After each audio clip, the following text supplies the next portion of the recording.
Je voudrais du soleil vert, des dentelles et des théières, des photos de bord de mer, dans mon jardin d'hiver. Je voudrais de la lumière, comme en Nouvelle-Angleterre. Je veux changer d'atmosphère, dans mon jardin d'hiver. Ma fleur sous la pluie de novembre, tes mains qui courent, je n'en peux plus de t'attendre. Les années passent, il est loin, là je tombe. Nul ne peut nous entendre. Je voudrais du Fred Astaire, revoir un latte. We're down about 300 points right now. That's because stocks are in a free fall this morning. Why? China, those new tariffs on U.S. products, cars, planes, and more. The White House is basically saying, stop freaking out. Nothing to see here. Simmer down, because this is all going to be over soon enough. Here's Wilbur Ross. This has been coming for quite a while. Anyone who thought that the Chinese would do nothing when we put on the measures that we did just wasn't paying attention. This is not World War III.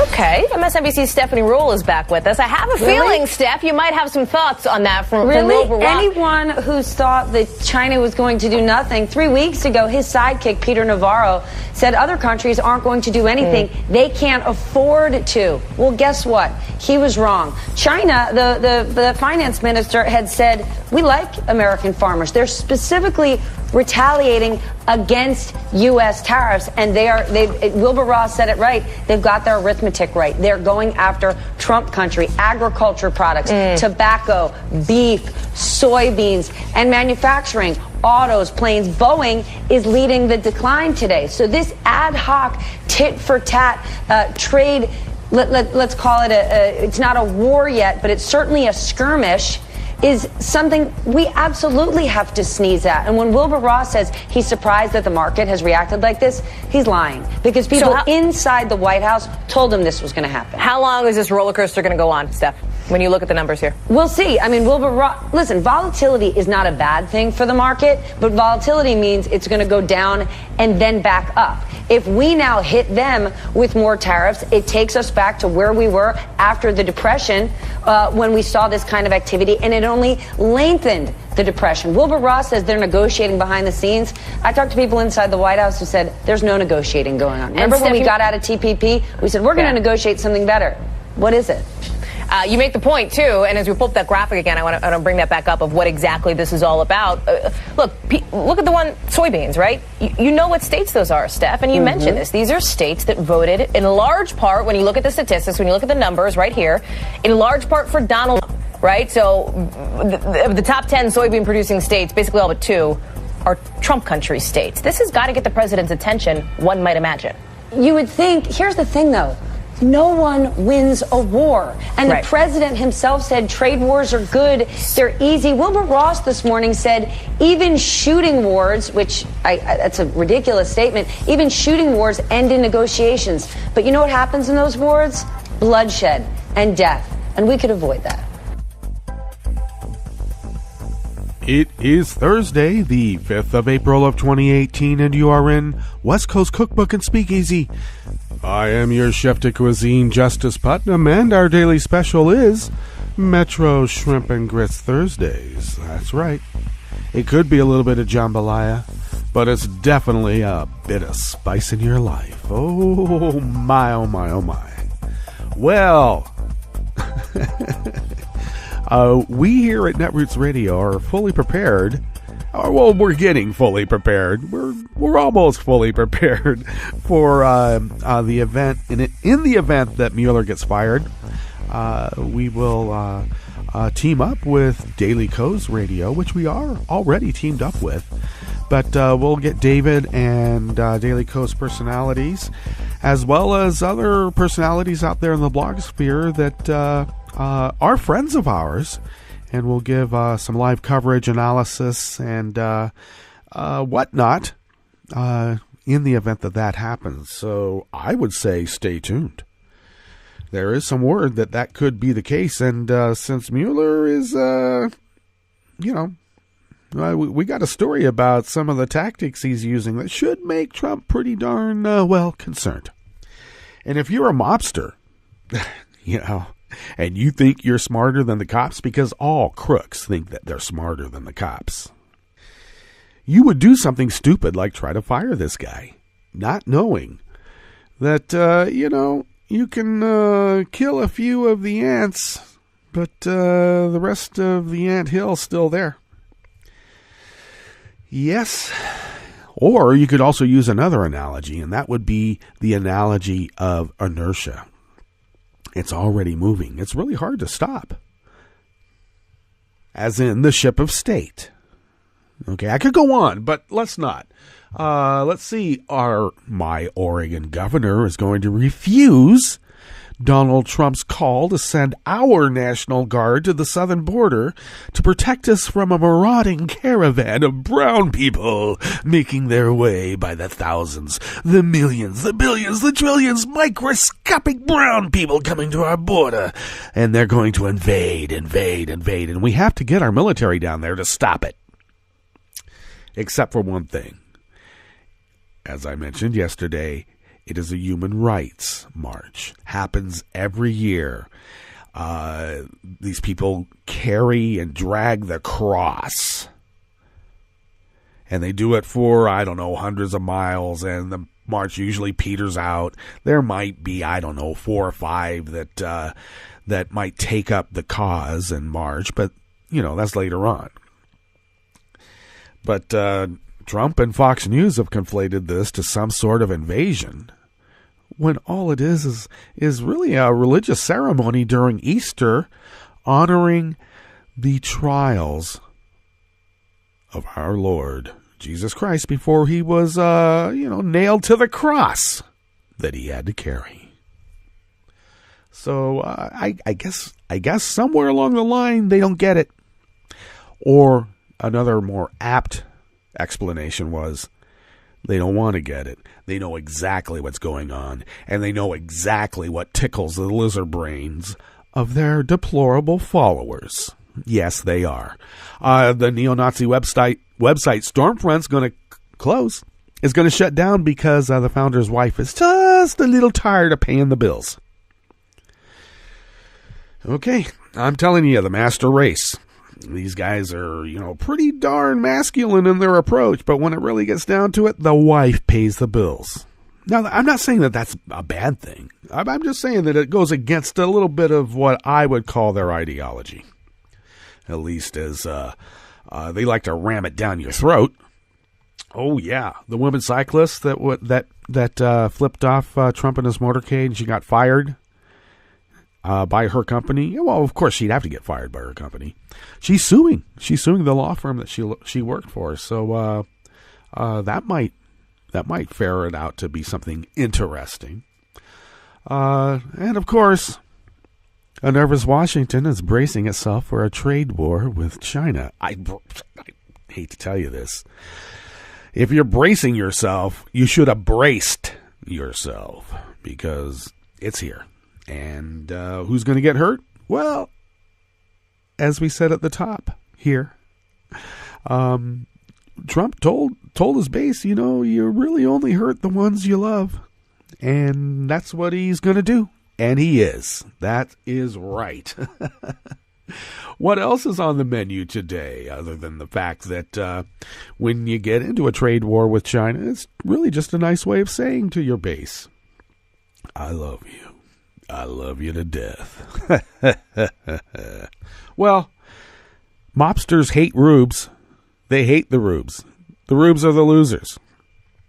And those people that voted for him, yeah, they are rubes. On the rest of the menu, Betsy DeVos wanted to prosecute leakers at the Department of Education, but was shot down by her own agency's internal watchdog. Trump's mobster business associate, Felix Sater, was grilled by the Senate Intelligence Committee for 7 hours. Hillary did 11. So, when somebody does 11 hours, then we got something. And Trump's shady data firm Cambridge Analytica is already trying to hijack the next election. And if you've been listening to Daily Kos Radio with David Waldman and West Coast Cookbook and Speakeasy and other shows on Netroots Radio, you would know that our feeling is that the way this administration's been acting and the Republican Party in general is that they expect some sort of help like they got the last time. Yeah. So after the break, we move to the chef's table where Mueller's aggressive new approach should terrify Trump. And it is. That's why he's wagging the dog by sending whatever military he can muster to get to the southern border. And the best-selling psychologist, Jordan Peterson, is not leading young men to salvation, but he's delivering them to authoritarianism. Amen. All that and more on West Coast Cookbook and Speakeasy. Bon appetit.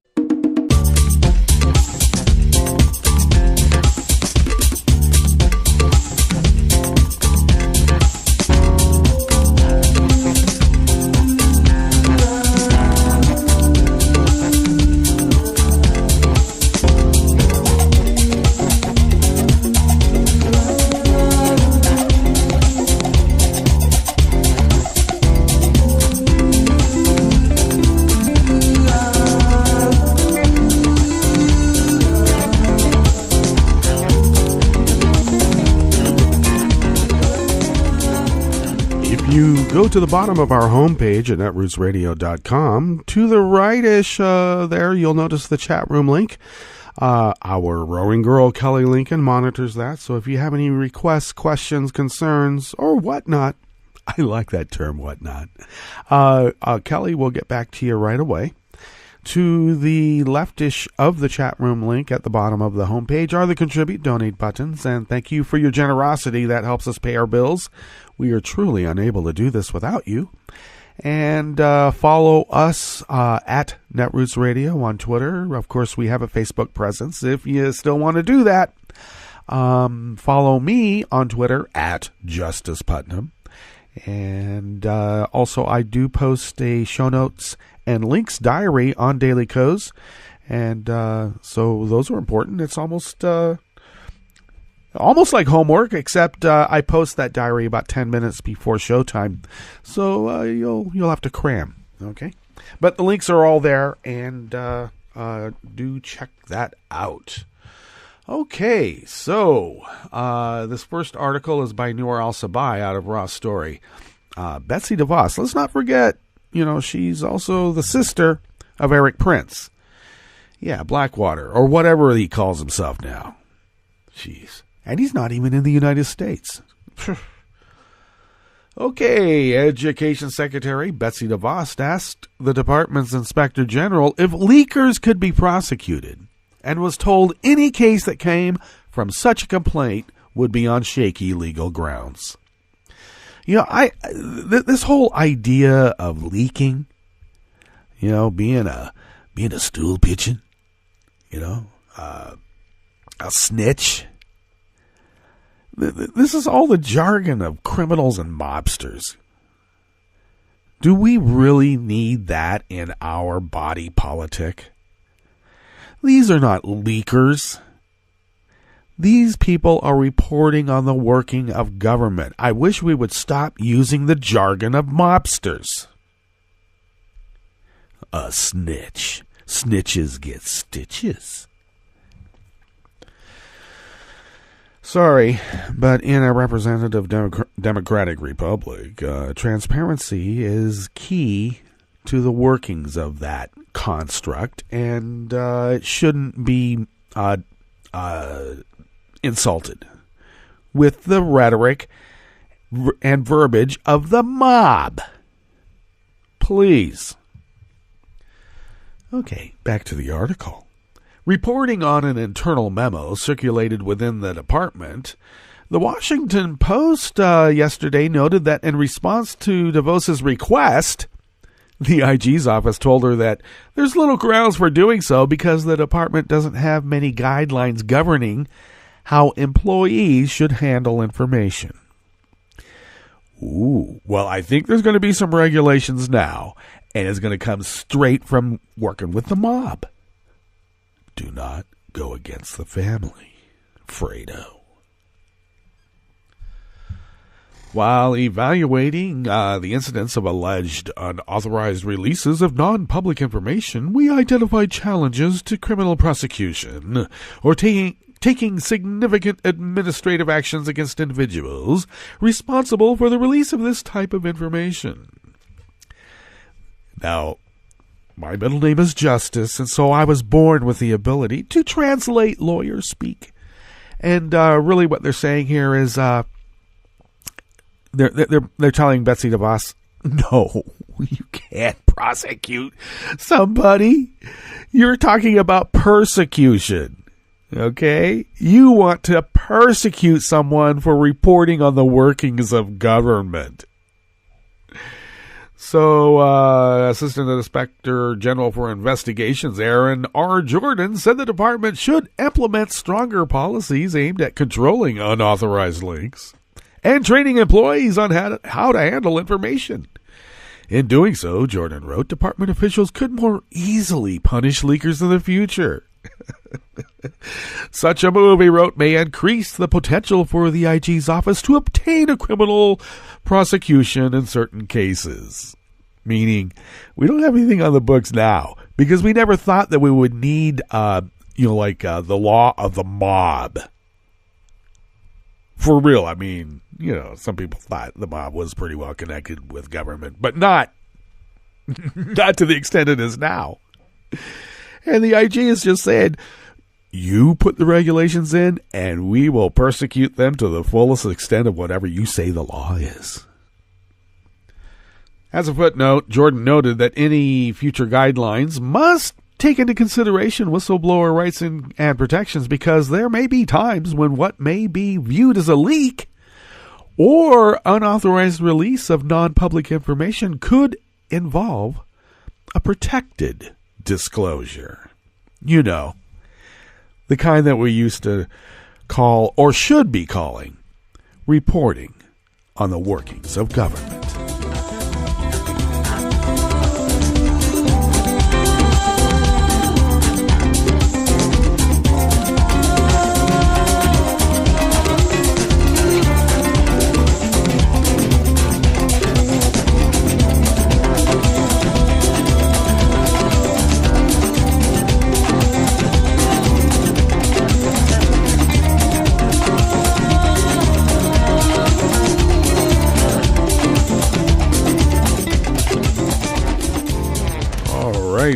Next offering here at the Bistro Cafe, part of West Coast Cookbook and Speakeasy, Metro Shrimp and Grist Thursdays. I have an article here from BuzzFeed News by Emma Loop, Anthony Cormier, and Jason Leopold from BuzzFeed News, but for some reason the link is not sticking on the show notes and links diary. So I do have a link to a much shorter synopsis of this longer BuzzFeed story from Raw Story, and there is a link in the body of that article to get to the BuzzFeed. So I'm sorry, but you'll have to do it that way. All right, the Senate Intel Committee interviewed Felix Sater, a former business associate of Donald Trump, who tried to get him a deal in Moscow as part of its investigation into Russian election interference. Sater spent approximately 7 hours speaking with committee staff behind closed doors. I am happy to fully cooperate with any investigation that my government is conducting, Sater said after the interview. A spokesperson for North Carolina Senator Richard Burr, the committee chair, did not return a request for comment. A spokesperson for Virginia Senator Mark Warner, the vice chair of the committee, declined to comment. Warner previously told BuzzFeed News that, quote, Mr. Sater's been mentioned a number of times in a prominent fashion, end quote, but he declined further comment. Sater is one of the most mysterious figures in the Trump-Russia investigation and has spoken previously to Special Counsel Robert Mueller and the House Intel Committee. In a statement to the House, Sater, who has been deeply connected to the Trump organization, revealed for the first time the extent of his work as a high-level asset to U.S. intelligence and law enforcement agencies. At least 6 members of Mueller's team worked for the Department of Justice while Sater produced important details about cybercrimes, Al-Qaeda, and North Korea's nuclear weapons program. Obviously, somebody who has a conflict of interest in Trump will say, wait a second, this guy was like an agent provocateur, and I don't know how I'm even able to say agent provocateur. Well, whatever. I also think that this could be, and we're walking on shaky ground here, another Whitey Bulger type of incident where you get a mobster to do some work for you. But they're still mobsters. They're not really FBI agents. They call Sater a spy. I think he's more of an asset. And assets can go rogue. So, not to diminish the import of his testimony, but these types of things do open up questions, don't they? They do, unfortunately. Well, the committee recently asked the Treasury Department for financial information on Sater and his real estate firm Bayrock, which did deals with the Trump organization in the early 2000s. In a letter to Treasury's FinChem network dated December 7th, the committee asked for any potential suspicious activity reports and other bank accounts on Sater, Bayrock, and other people and businesses. Banks must report to the Treasury Department transactions that have the characteristics of money laundering or other financial wrongdoing, but the reports themselves are not evidence of a crime because many of the transactions turn out to be legal. So this article does have an update. It's unclear whether FinCEN has turned over any documents related to Sater, but it has identified 25 suspicious activity reports associated with his financial transactions and more than a dozen associated with Bayrock. Now, born in Moscow but raised in Brooklyn, Sater worked with the Trump organization on developments around the globe. In 2015, he sent Trump's personal lawyer, Michael Cohen, an email promising to build a tower in Moscow with the support of the Kremlin. Our boy can become president of the USA if we can engineer it. I will get all of Putin's team to buy in on this. I will manage the process. Sater, in a recent interview with BuzzFeed, said he did not know Putin and was simply trying to close a deal. If a deal can get done and I can make money and he could look like a statesman, what the F is the downside, right? I don't know. Treason? Sedition? I don't know. Simple little things like that you can just swat with a fly swatter. During the early days of the Trump presidency, Sater met with Cohen to discuss a plan that would end the conflict between Ukraine and Russia and surely would have delighted the Kremlin. Russia, according to this deal, would have sanctions lifted and keep the Crimean Peninsula. Sater said he saw the plan as a way to end a crisis that has claimed as many as 10,000 lives. Who started it? Sater is one of more than 100 witnesses the Senate Intel Committee, which has now taken the lead on congressional investigations into potential collusion between the Trump campaign and Russia, has interviewed since the start of the probe in January of 2017. Committee Chair Richard Burr said the committee is nearing the end of its interviews with witnesses and will next proceed to drafting final reports. And the story had been updated with that FinCEN revelation that they had actually identified 25 suspicious activity reports associated with Felix Sater.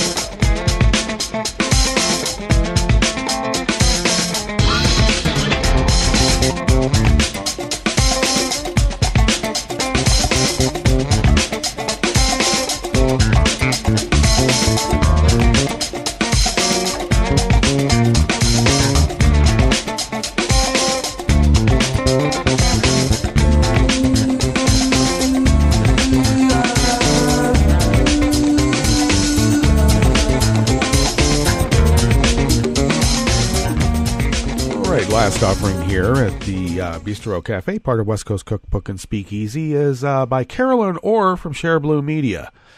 As the scandal surrounding the Trump campaign's shady data firm, Cambridge Analytica, continues to grow, the company is quietly offering its services to Republican campaigns for the upcoming 2018 midterm elections.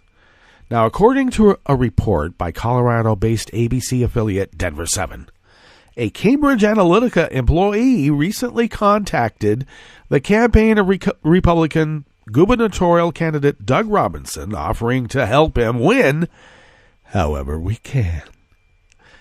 Hello, this is Michael calling with Cambridge Analytica in Washington, D.C. Just wanted to give you a call because we've been tracking the governor's race here in Colorado for the last few weeks, and we would love to offer services and help you win by however we can, the Cambridge Analytica employee said in a voicemail left with Robinson's campaign and later obtained by Denver 7. Now, I am trusting Denver 7's journalistic integrity that maybe they had sources, multiple sources. So maybe I'm being a little quick to report this because it could be a troll call. You just never know. But it is interesting because the behavior of the GOP generally, Trump specifically, really feels like they expect Russian help. That's my joke. But Cambridge Analytica was the driving force behind that. Brad Parscale, his data chief during the campaign, is now his campaign manager. He did such a good job the last time, didn't he?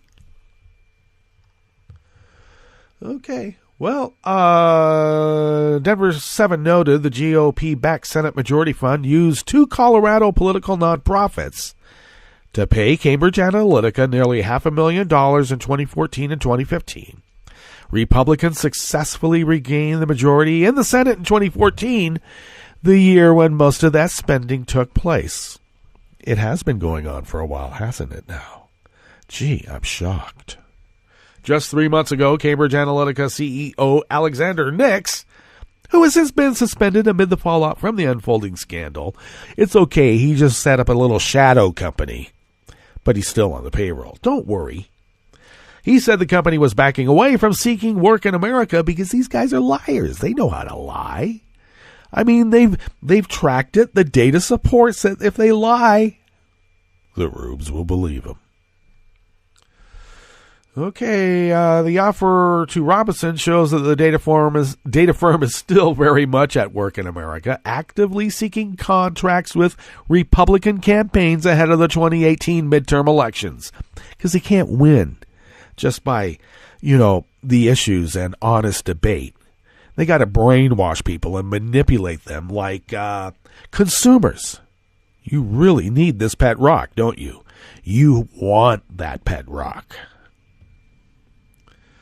There's also the lingering questions surrounding Cambridge Analytica's work for Trump's new national security advisor, John Bolton. Bolton's super PAC paid Cambridge Analytica more than $1.1 million since 2014 for research and survey research. Okay. All right. In a report issued Wednesday afternoon, Facebook announced that the personal information of as many as 87 million users, mostly in the U.S., had been improperly shared with Cambridge Analytica. Of course, that's a sharp increase from the 50 million that they were copying to initially. And I figure if they say 87 million, it's got to be like, 130, 140, 200 million? More, maybe? More than 200 million? Could be. Now, no one in the Trump campaign, including Trump himself, has given any indication they see a problem with Cambridge Analytica's practices. In fact, Trump appeared to brag about the data company's work in recent weeks and in recent tweets. All right, so they hijacked the 2016 presidential election, and all polling and all efforts to the contrary they expect to win the midterms too, and we cannot let them in spite of it. All right, let's go to our break. We'll come back, go through weather from around the world and the stories that we have curated for you today. You are listening to West Coast Cookbook and Speakeasy, and we will be right back. You are listening to netrootsradio.com. Please hang up and try again.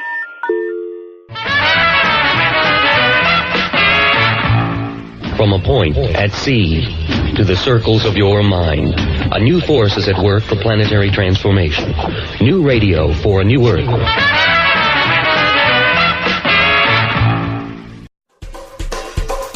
This is Scientific American's 60-Second Science. I'm Karen Hopkin.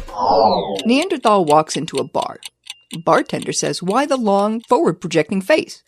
Well, according to a new study, it helped the Neanderthal air condition the large volumes of oxygen he inhaled to support his active lifestyle. The work appears in the Proceedings of the Royal Society B. The bartender appears in many, many jokes. Neanderthals had a distinct facial appearance. Heavy brows, big noses, and a protruding upper jaw. And scientists have long wondered, why that configuration? With the foreheads, it appears, they inherited from their ancestors. But the jutting mid-face, that was an evolutionary innovation all their own. Some scientists say it's so they could use those prominent front teeth for some serious chomping. Others say it gave their nasal passages the right size and shape to warm and moisten the cold, dry Ice Age air. To put the theories to the test, researchers constructed a set of 3D simulations of the skulls of various humans. They included a Neanderthal and an earlier Homo heidelbergensis, as well as a handful of more modern noggins, males and females from Europe and Asia, and an Arctic Inuit. And they digitally crash-tested the faces to see how they responded to the loads imposed by heavy biting. Seems the protruding chompers of the Neanderthal were not particularly well suited to forceful mastication. Some of the modern humans seem to be more efficient when it comes to using less muscle to take a big bite. Then the researchers modeled how air flowed through Neanderthal nasal passages. And that's when things got interesting. The results indicate that Neanderthals were better at heating and humidifying air than H. heidelbergensis. But so are us modern peoples, whether we hail from cold or hot climates. Where Neanderthals really stood out was in their ability to move large volumes of air through their nasal passages in and out of their lungs. That's a plus when you spend your days running down mastodons, or running from other critters whose teeth are better adapted for biting action than yours are. So if the bartender's still listening, that's why the distinctive Neanderthal face. Thanks for listening. For Scientific American's 60-Second Science, I'm Karen Hopkin. Welcome to 60-Second Civics, the daily podcast of the Center for Civic Education. I'm Mark Gage. At the Philadelphia Convention, which drafted the new Constitution for the United States, the delegates assumed that George Washington would become the nation's first president, and this encouraged them to propose strong, wide-ranging powers for the executive. The shortcomings of the Articles of Confederation had convinced the delegates that a weak executive was a mistake. They knew that many Americans were distrustful of a strong executive, but, as one delegate observed, the powers to be given to a president were shaped by opinions of Washington's virtues. Washington did not participate in the public debates over ratification, although his support was widely known and had a strong influence.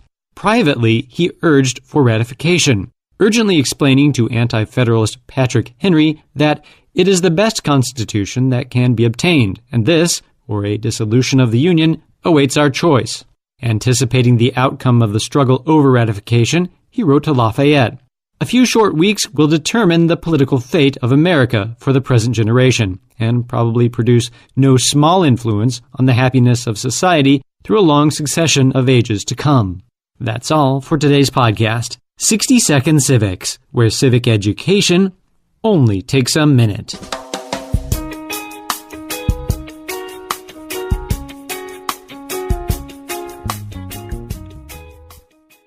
I'm Rick Smith, and this is Labor History in 2. On this day in labor history, the year was 1968. That was the night that Dr. Martin Luther King Jr. gave his now famous "I've Been to the Mountaintop" speech at the Mason Temple in Memphis, Tennessee. He was speaking in support of striking sanitation workers who were members of AFSCME Local 1733.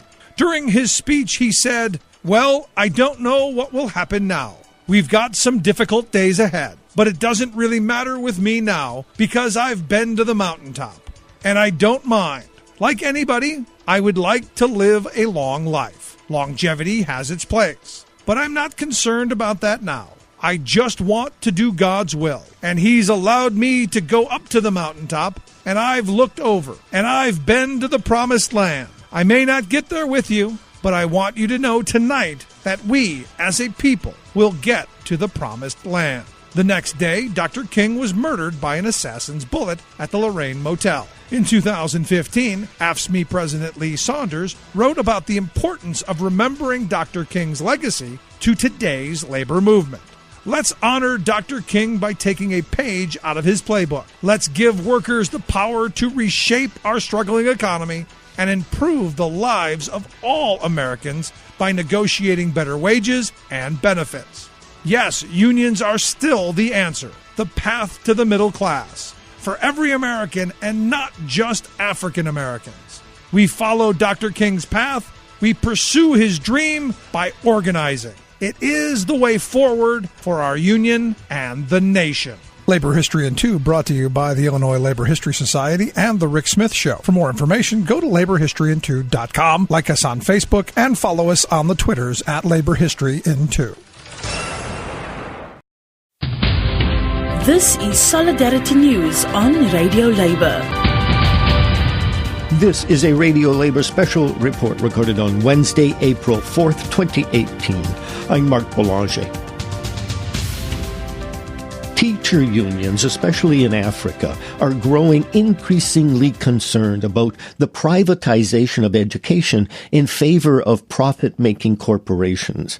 In a breathtaking example of colonial arrogance, the for-profit schooling corporation Bridge International Academies has opened schools in countries such as Kenya and Uganda, which ignore national standards and impose a curriculum written mainly in the United States. Under pressure from teacher unions and the global union Education International, Uganda and Kenya have ordered Bridge to close schools in the countries. Education International is the global body which represents teachers and other education workers. Bridge International Academies is funded by American billionaires such as Facebook's Mark Zuckerberg and Microsoft's Bill Gates. It is supported heavily by the education giant Peterson, which is based in Britain. The UK government has promoted the corporation's practices of ignoring local standards and paying teachers minimal wages by investing £3.5 million in the company, about $5 million. Angelo Gravilatos is Education International's project officer. Privatisation is the greatest threat to the achievement of inclusive and equitable quality education and lifelong learning for all. I'm talking about global corporations, edu-businesses, seeking to commercialise, to monetise every aspect of education. I'm talking about a new phenomenon. The entry into education of global corporate actors, edu-businesses. One of the companies that we've identified in Africa, for example, is called Bridge International Academies. Bridge International Academies is seeking to expand its operation, not only in Africa but around the developing world, in order to profit from the poor, to exploit the aspirations of children and parents alike with respect to education. They've invented this model, a business plan. It's a business plan which is predicated upon what they called low-cost education, affordable education for the poor. That in itself is offensive, because when it comes to the poorest of the poor, any price on education is a barrier of access for the poorest of the poor. Any price. Now, there's another issue here as well. Its business plan is also predicated upon the employment of unqualified teachers, delivering a highly scripted curriculum in facilities that are quite frankly not fit for purpose. In the case of Bridge, over 70% of the staff it employs are high school graduates, are not qualified. Many of them are high school graduates.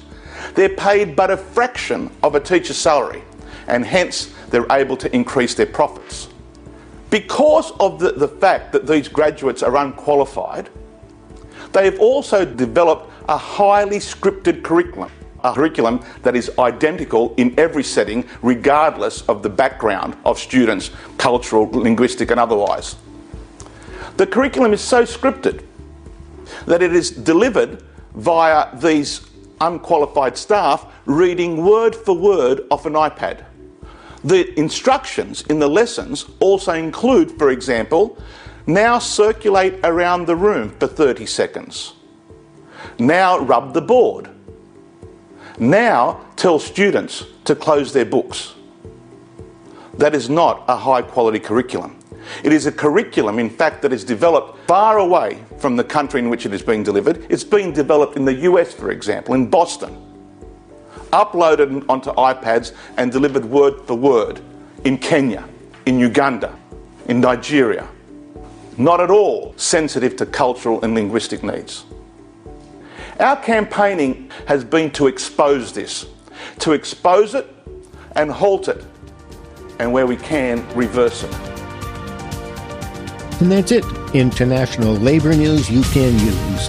Follow us on Twitter @Radio Labor. I'm Mark Boulanger. Thank you for listening. And remember, it's all about global solidarity.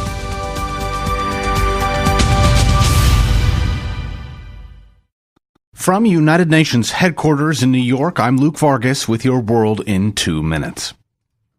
The Chinese government has published a list of American products that could soon be subject to new import tariffs totaling $50 billion a year. It's the latest sign Beijing and Washington are creeping toward an all-out trade war.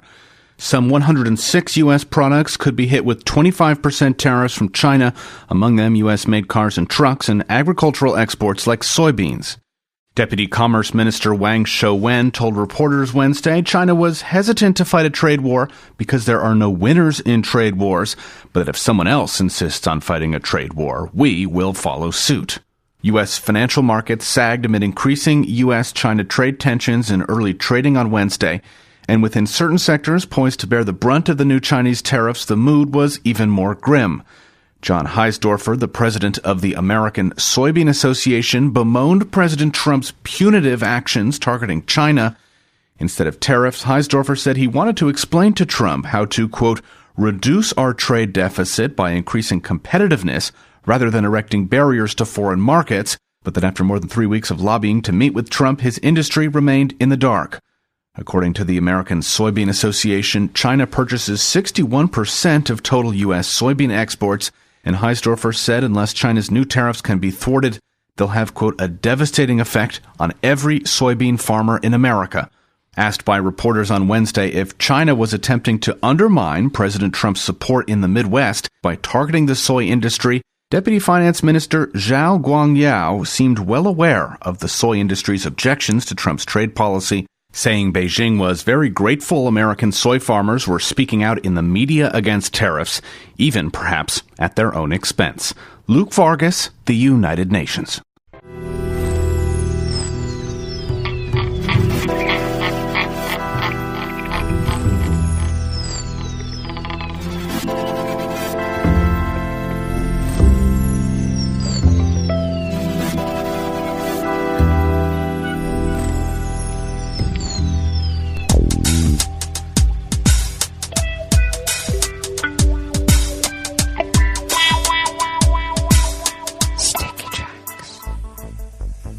Thank you for accompanying us here to the chef's table at West Coast Cookbook and Speakeasy. Metro Shrimp and Grits Thursdays is our daily special. Not quite jambalaya, but I gotta tell you, it's a little bit of spice in your life. Because who loves you, baby? Oh, my. All right, so weather from around the world begins along the banks of the Rogue River Valley of southern Oregon, on the west coast of the continental United States of America.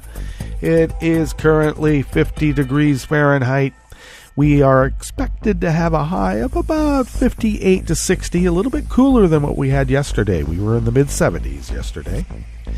It is raining as we speak, and it will be increasing to showers. And when we call showers here in rainforest country, yeah, monsoon, baby. It's a monsoon.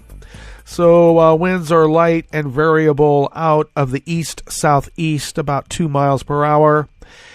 They will remain light and variable through the day, and we are expecting, we're looking at about 3/4 of an inch of rain in our 24-hour period. And then we'll be getting, it looks like tomorrow we're looking at another 1/2 to 3/4 of an inch. But winds will be increasing out of the east to 5 to 10 miles per hour tomorrow. So pressure is holding steady at the moment at 29.91 inches. Visibility is at 10 miles. And the humidity, this says 68%, but I think it's closer to, 98% because it's raining right now where I'm at. All right. We still have no air quality data, and that is concerning because I rely on it. Yes, I do. Weather from around the world is brought to you by people's personal weather stations that they purchased, and these people planted these personal weather stations somewhere on their property, and these people live around the world. London is 55 and sunny. Paris is 52 and cloudy, or should I say Paris. Rome is 66 and partly cloudy. Kiev is 60 degrees and fair. Kabul, 66 and fair. Hong Kong, 69 and fair. Tokyo is 55 degrees Fahrenheit with showers in the vicinity. Sydney, Australia is 69 degrees and clear. San Francisco, California is 52 degrees and mostly cloudy, and they are under a flood watch. And New York is 38 degrees Fahrenheit and fair. And that is weather from around the world, brought to you by people's personal weather stations that they purchased. These people planted these purchased weather stations somewhere on their property, and these people live around the world.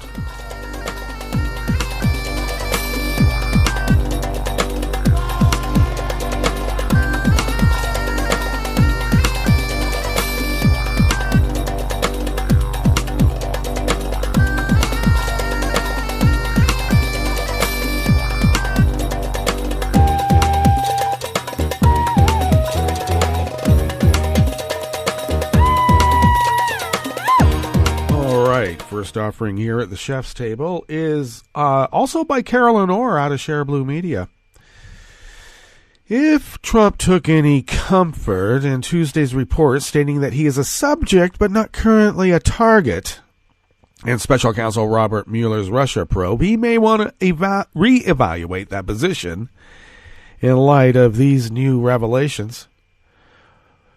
Now, it's been reported by CNN that Mueller's team is employing an aggressive new approach as they investigate Trump's financial ties to Russia, going as far as stopping Russian oligarchs upon entry to the U.S. and questioning them about potentially illegal contributions to the Trump campaign and or the inauguration. Now, they've taken this unusual step of questioning Russian oligarchs who travel into the U.S., stopping at least one, and searching his electronic devices when his private jet landed at the New York area airport. A second Russian oligarch was also stopped during a recent trip to the U.S., and Mueller's team issued an interview request for a third Russian oligarch. In all of these instances, investigators are probing whether Russian billionaires may have illegally funneled cash to Trump's presidential campaign and inauguration.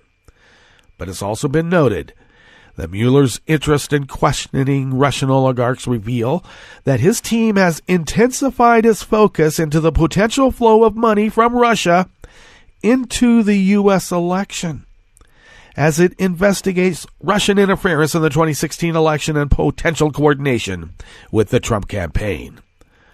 But one area of interest is whether Russia may have given money to companies or think tanks that donated to the campaign through political action committees. That sounds like money laundering to me. Now, it's previously been reported that Mueller is investigating whether a Kremlin-linked Moscow businessman funneled money to the National Rifle Association to help Donald Trump win the election. Yeah, well, $30 million just mysteriously appeared, and $30 million was mysteriously spent. Somebody got an offer they couldn't refuse. Now, let's see. Mother Jones previously reported that Andrew Intrater, the head of the American subsidiary of a major Russian company owned by an oligarch linked to Putin, had donated $250,000 to Trump's inauguration fund. Now, Intrater, an American citizen, is also the cousin of the Putin-linked oligarch Viktor Vekselberg. The same month that Intrater poured $250,000 into Trump's inaugural fund, Vekselberg publicly expressed his desire for the U.S. to lift sanctions on Russia. Okay, well, Trump, for his inaugural fund, got a lot of money, way more, and somehow he was able to spend that money. And I don't know. That's another cash flow issue that Mueller is scrutinizing, I'm sure. The latest reports show that Mueller is interested in these flows of cash, and he's willing to use aggressive tactics in his quest for answers.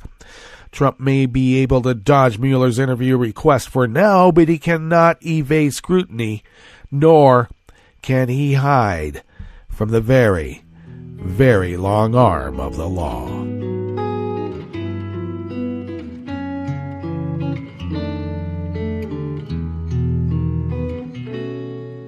Je te donne, c'est mon amour pour la vie entière. La promesse de me trouver à tes genoux. Aussitôt que tu m'appelles, rester toujours fidèle. C'est tout, c'est tout. Je te donne tous mes printemps, mes étés de mer. Mes automnes, quand les feuilles tombent partout.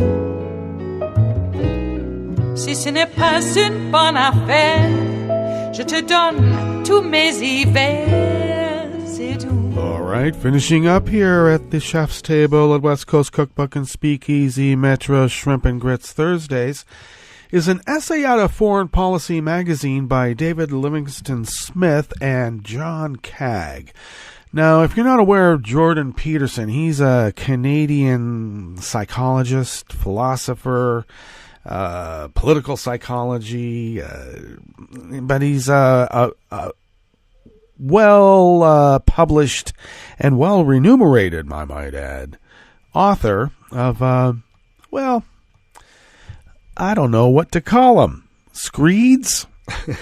He presents them under the auspices of some sort of peer-review science. But he certainly tops the Amazon bestseller list. His lectures are sold-out affairs. His YouTube videos have garnered more than 40 million views, and he has more than 500,000 Twitter followers. And he's also got 8,000 supporters who give him more than $66,000 a month.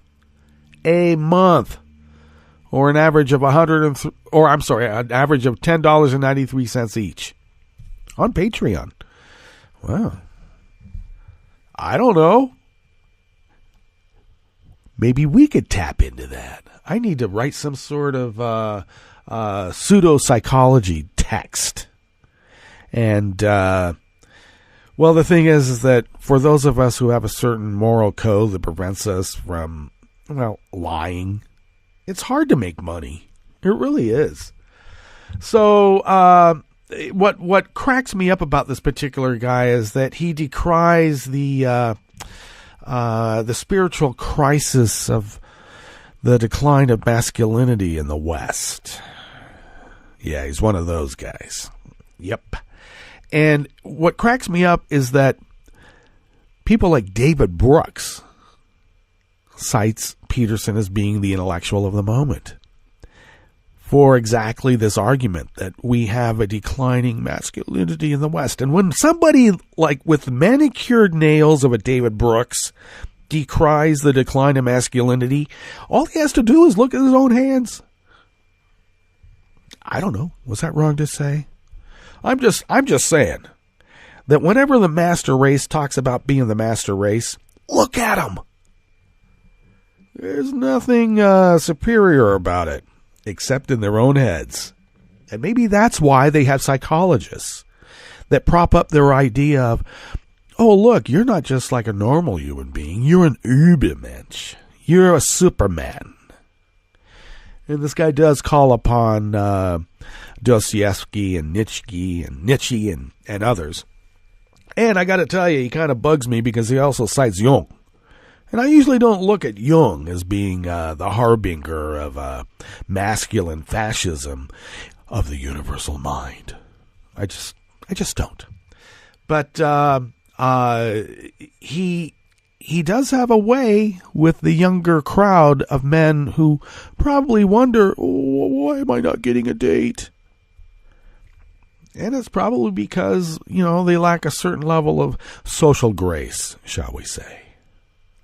And instead of acquiring social grace, this guy gives them succor, an excuse to say it's everybody else's fault. You can be a cretin because that's the masculine way. The feminine way is one of, cooperation. And cooperation is bad.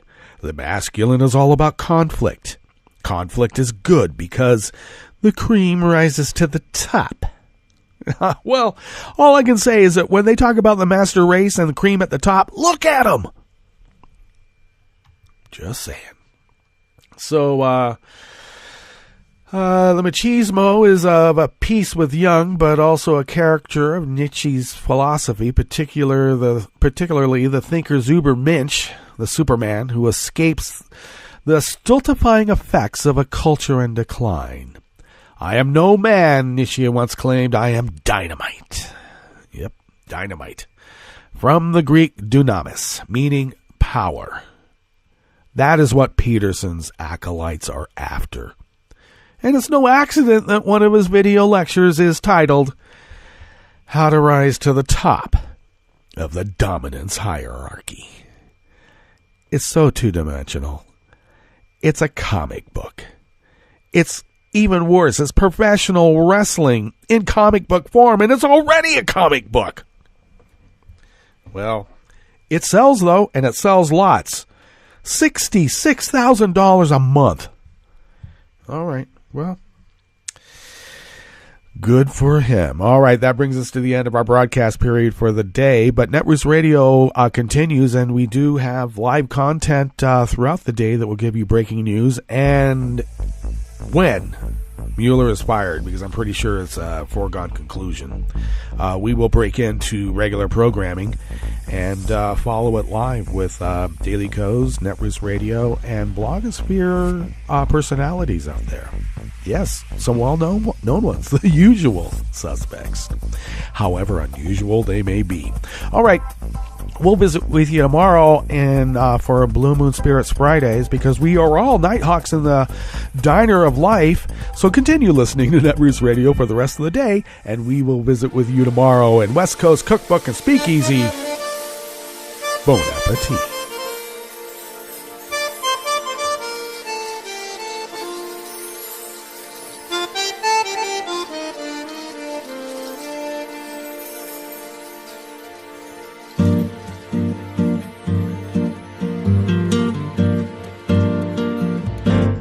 Je voudrais du soleil vert, des dentelles et des théières, des photos de bord de mer, dans mon jardin d'hiver.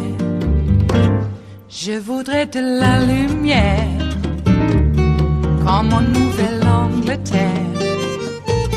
Je veux changer d'atmosphère, dans mon jardin d'hiver. À fleurs sous la pluie de novembre, tes mains qui courent, je n'en peux plus de t'attendre. Les années passent, qu'il est loin, la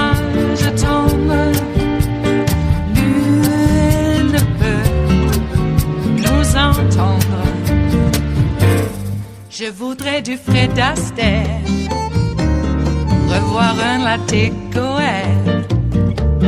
Je voudrais toujours te plaire dans mon jardin d'hiver. Je veux déjeuner par terre comme au long de golfe clair, t'embrasser les yeux ouverts dans mon jardin d'hiver. Ma robe à fleurs sous la pluie de novembre, tes mains qui courent, je n'en peux plus de t'attendre. Les années passent, il est loin l'âge tendre, nul ne peut nous entendre.